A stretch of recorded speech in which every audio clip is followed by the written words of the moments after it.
There's a lot of emphasis right now in the public sphere on our differences, how we are divided by ethnicity or nationality or sexuality or race or wealth or all the other axes that can be used to categorize and actually divide people.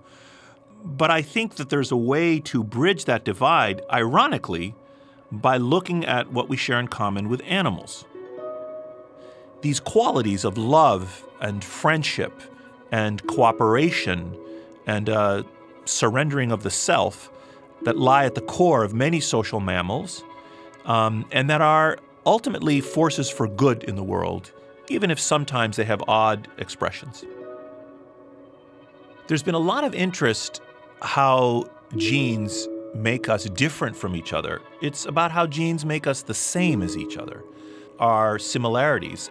We look around the world and we think, oh my God, there's so much diversity in the way human beings live. It seems vast to us. But if you take a step back and properly describe the total number of ways in which human beings could organize themselves, actually all humans are like a little oasis in the desert, and the rest is the empty quarter of sociology. There's like nothing else out there.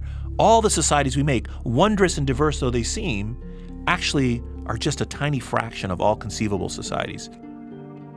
For example, friendship is present in all societies. There's no society in which there's not a thing of friendship. Love is present in all societies. There's no society in which there's no love. Cooperation is present in all societies. There's no society in which there's no cooperation. Teaching is present in all societies. There's no society in which there's not affirmative teaching of other people.